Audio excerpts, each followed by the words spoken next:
The mainstream media are now reporting that Anthony Joshua was knocked out in sparring by Dawejko, of all people. Now, the bottom line is, for me, as I said in a previous video, regardless of what may or may not have happened to Anthony Joshua in preparation for this Ruiz fight, let's not take any credit away from Andy Ruiz. If AJ had certain issues in camp, who's to say that Ruiz didn't have certain issues in camp? AJ had 99% of the advantages going into this fight. Yes, it was in the United States, but it was a Matchroom show. It was an Eddie Hearn show. Most of the fighters on the undercard, the A-side fighters, were British. Most of the crowd was British. Even the security was British. AJ was a massive favorite. He had the height, the reach, far more championship experience. So even if he had a bad camp, he's the one who had the most advantages, and there can be no excuses made. That's the bottom line for me. Andy Ruiz won because he was the better man. Now, if AJ can rebuild, if he can improve himself, etc., and come back and beat Andy Ruiz, great. But right now, as it stands, Andy Ruiz was the better man. So let's give the guy credit. Let's give him credit for taking the big shots, for going into the lion's den, for getting up off the floor, and for dropping AJ 4 times and taking his belts. Let's give the man credit. But as far as these sparring reports that AJ was knocked out, look, we've heard all kind of rumors over the years of AJ being dropped and hurt in sparring. We heard that Lawrence Okolie dropped him or hurt him. We heard that Daniel Dubois dropped him and hurt him. All kinds of other rumors. And to be honest with you, I wouldn't be surprised if most, if not all of them are true, including the Joey Dawejko rumor. Why? Well, it's not because of what we saw in the Andy Ruiz fight necessarily, no.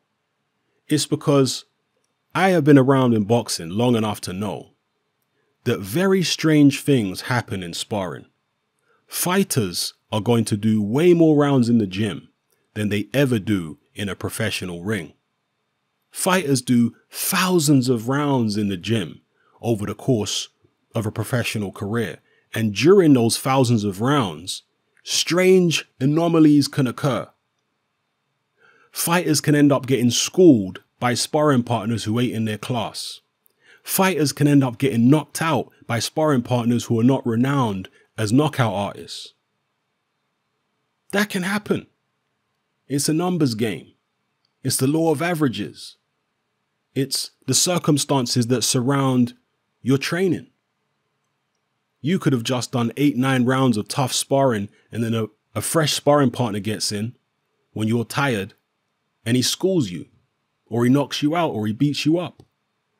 Or it could be a situation where you've just come into training camp, you're a little bit overweight, you're not sharp, and you spar somebody else who's a week away from their fight and they're razor sharp, and you get absolutely blitzed. That can happen. I mean, there's footage on the internet of Floyd Mayweather getting beaten up in sparring by Paul Spadafora. I mean, who the hell is Paul Spadafora compared to Mayweather? Nobody. But the footage is right there. You can see Mayweather getting beaten up by Spadafora in at least one of the sessions. But then in a different session, you see Mayweather doing the opposite, beating Spadafora up. And over the years, particularly in heavyweight boxing, I've heard so many rumors about people getting knocked out. As I mentioned in the previous video, before Lennox Lewis fought Oliver McCall, there was a rumor going around that he'd been flattened in sparring by Gary Lane, who was a heavyweight journeyman with a build not too dissimilar from Andy Ruiz. He was about 5'10", 5'11", Gary Lane, big fat guy. And the rumor was that he flattened Lennox Lewis in sparring. And this rumor came out before the Oliver McCall fight. And I'm talking about the first fight. But people totally dismissed it. Oh, there's no way that some journeyman like Gary Lane could flatten Lennox Lewis. Well, actually, you'd be surprised, particularly when you're talking about heavyweights. I mean, there was the rumor that Mike Tyson had been dropped in sparring by Oliver McCall. And this was, of course, long before Oliver McCall became heavyweight champion, beating Lennox Lewis, there was this rumor that McCall dropped Mike Tyson. At the time, McCall was just viewed as a journeyman, and so many Mike Tyson fans just totally dismissed it. They thought it was completely ridiculous. McCall's not even a knockout puncher. He wasn't known as a knockout puncher back then. So they were all saying, oh, it's ridiculous. There's no way that McCall dropped Mike Tyson. But it turned out years later, Mike Tyson's former manager, Bill Caton, said it did happen, that Oliver McCall did drop Mike Tyson in sparring. And furthermore, in the lead up to the Mike Tyson-Buster Douglas fight, Tyson was dropped by Greg Page in sparring, another guy who's not noted as a puncher. And nobody would have believed that either if it weren't for the fact that the video footage of Tyson being dropped by Greg Page actually emerged and was put on television prior to the Buster Douglas fight. So strange things happen in sparring, man. People get dropped by sparring partners who you wouldn't think are even in their league. I mean, remember before the Andre Ward, Chad Dawson fight, when the rumors were circulating that Chad Dawson had been knocked out in sparring by Edison Miranda 2 weeks prior. And again, people were saying there's no way that Edison Miranda could knock out Chad Dawson. At the time, Chad Dawson was light heavyweight champion. And people were saying, nah, no way. No way has Dawson been knocked out by Miranda. But it eventually came out, Miranda confirmed it happened. And somebody who was in the gym at the time came out in public and confirmed that, yes, it did happen. That Chad Dawson got knocked out cold by Miranda. And this is Edison Miranda, somebody who's not supposed to be in Chad Dawson's league. But if you spar enough rounds, some strange things are going to happen in that gym over the course of a professional career. And can being knocked out in sparring affect you in an actual fight? Yes, it can affect you. But as a professional fighter, these are the adversities that you've got to be able to deal with. Maintain your professionalism and still go in there and win, particularly if you're somebody in Anthony Joshua's situation, at least with regards to the Andy Ruiz fight, where AJ had all the advantages going in. He had the height, he had the reach, he had the championship level experience. It was a matchroom show. The crowd was pro AJ. AJ had the best in terms of nutrition and training facilities. He had as I say, the crowd behind him. The security was all British security, matchroom show, all that kind of stuff. So when you've got all those kind of advantages, you should still, if you're the better man, the much better man as AJ was supposed to be, you should still be able to push on through. Even if you've suffered some kind of issue in sparring, 8 days before, you should still be able to push on through and obviously make allowances for the fact that you might not be feeling 100%. It's better to win and look bad than to not win at all. Yeah? Worry about getting the win and look good next time. Worry about looking good next time. And maybe that's a lesson that Anthony Joshua might learn from this, if he can even bounce back, because there's no guarantee that after such a humiliating, traumatizing defeat, that Anthony Joshua will ever be the same again. Some fighters can rebound from this kind of loss and, go on to be great. Vladimir Klitschko was a good example. He suffered humiliating defeats very similar to the one AJ suffered. High profile humiliating defeats to people like Corey Sanders and Lamont Brewster, But he rebounded and he came back. Even when his own brother told him to quit, he rebounded. So it's going to be a test of AJ's character. Maybe he'll bounce back, maybe he won't. Even if he doesn't bounce back, he's had a great career. He's made himself a multi-millionaire. He's made history in the UK with sellout crowds of 80 and 90,000 at Wembley and the Principality. And people running around calling him a hype job. I mean, they're really disrespecting Andy Ruiz's win. That's what they're doing. You see, I've never been one of these people to disrespect the opponent of, a fighter who I admire in terms of if he wins a world title, because then you're discrediting that fighter's victory. I've never understood that mentality. AJ wasn't a hype job at all. Look at the people he beat. Dylan White is one of the top contenders of the world. AJ knocked that guy out. AJ beat Klitschko, he beat Povetkin, he beat Takam, he beat Joseph Parker. I mean, didn't Joseph Parker beat Andy Ruiz? He did in my book. He did on the judges' scorecards. And that's somebody that AJ beat. So look, AJ is a great win for Andy Ruiz. Props to Andy Ruiz. He beat a good man. He beat a reigning champion. He beat a young, in his prime, dangerous guy with a good resume. That's who Andy Ruiz beat. Let's give Andy Ruiz the credit. Yeah? Andy Ruiz has got a better win on his resume than Deontay Wilder does. How about that? So let's give the man the credit. Yeah? Let's give him the credit. And as far as AJ, hey, if he rebounds, he rebounds. If he don't, he don't.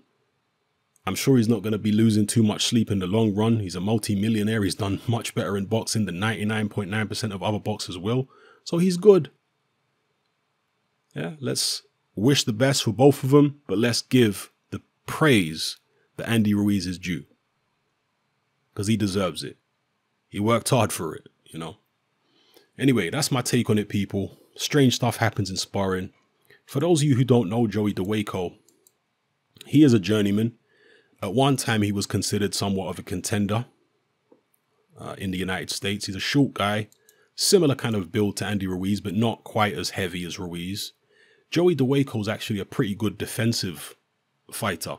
He fought Bryant Jennings not too long ago, lost against Jennings.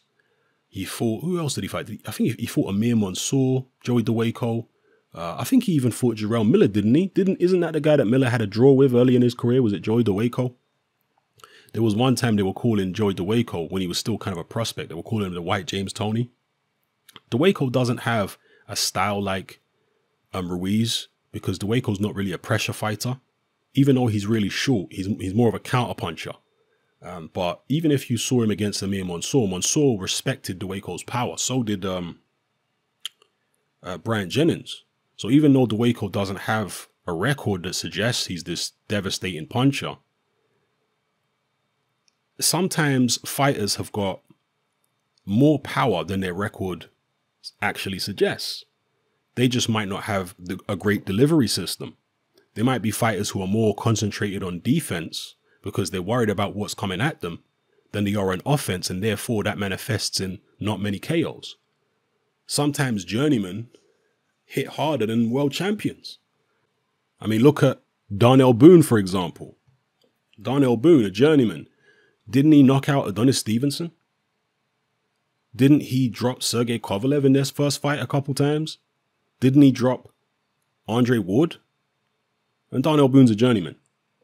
Just because somebody's a journeyman and their record doesn't suggest they're a devastating puncher, it doesn't necessarily mean that they're not. Now, a lot of the time, and probably the majority of times, if somebody has a low knockout ratio, they probably can't punch. But there are anomalies. There are certain guys with relatively low knockout ratios who really can punch. They just might not be very good fighters overall. So they've got this power, but maybe they don't have a very good chin. Maybe they don't have a very good delivery system. Maybe their defense is really poor. And so even though they've got this world-class power, everything else they have is journeyman level. So, it's very rare for them to actually be able to deliver the power on target. But when they do, weird stuff happens, like Darnell Boone ends up knocking out Adonis Stevenson or dropping Andre Ward or Sergey Kovalev. Yeah? So don't be so quick to dismiss the possibility that some rumors about your favorite fighter getting knocked out in sparring. Don't be so quick to dismiss the rumors, because sometimes they're actually true. I'm telling you, man, strange things go on in them gyms when the cameras ain't watching, and sometimes when the cameras are watching. I mean, we know that David Price knocked out Anthony Joshua in sparring. That one has been confirmed by both sides. I mentioned in a previous video the rumor that Vitaly Klitschko had been dropped in sparring by Freza Kendo of all people. Nobody believed it. They all dismissed it. Well, I wouldn't be so quick to dismiss it, because Vitaly Klitschko himself, when he was confronted about it in an interview, he didn't deny it. Which to me was telling, because not too long before that, Vitaly Klitschko had still been denying that he'd been knocked out in kickboxing by Pele Reid until footage of him being knocked out by Pele Reid in kickboxing actually surfaced. And then he couldn't, it proved that he was lying. So he couldn't deny it no more. So when the rumor came up about him being knocked out or dropped, in sparring by Freza Kendo, he didn't try to deny that. Maybe he was thinking, well, you never know if somebody was filming. So was Anthony Joshua knocked out by Joey Dawejko? I have no idea, but it could be true. Maybe not. At the end of the day, AJ, if he was so much better than Andy Ruiz, he should have won anyway. I just think that what we found out in the AJ Ruiz fight is that AJ isn't so much better than Andy Ruiz. And that's not because AJ's a hype job or AJ's rubbish. It's because everybody, to one degree or another, underestimated how good Andy Ruiz was. I was one of the people who felt like this could be a dangerous fight for AJ. And I said as much beforehand. Don't get it twisted. I wasn't picking Ruiz to win. But I wasn't one of these people who expected AJ to go in there and blast Ruiz out. I made a video. Do you guys remember? Right after the Deontay Wilder Brazil fight, I said, do not expect Anthony Joshua to blow out Andy Ruiz the way Wilder blew out Brazil. Because that's what a lot of people were saying. AJ's going to blow out Andy Ruiz. It'll be just like Wilder Brazil. And I was like, oh, no, it won't be. I said that in a video, at the time. I said, this is not going to be nothing like Wilder versus Brazil. Andy, it's a style matchup, which is different. Wilder versus Brazil, Wilder had the faster hands. He was the more nimble guy. Brazil was literally tailor-made for him.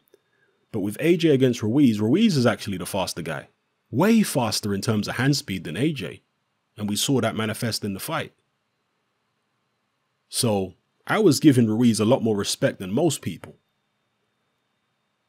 And that's at the end of the day what it is that everybody, myself included, to one degree or another, didn't realize that Andy Ruiz was actually this good. That's the reality of it.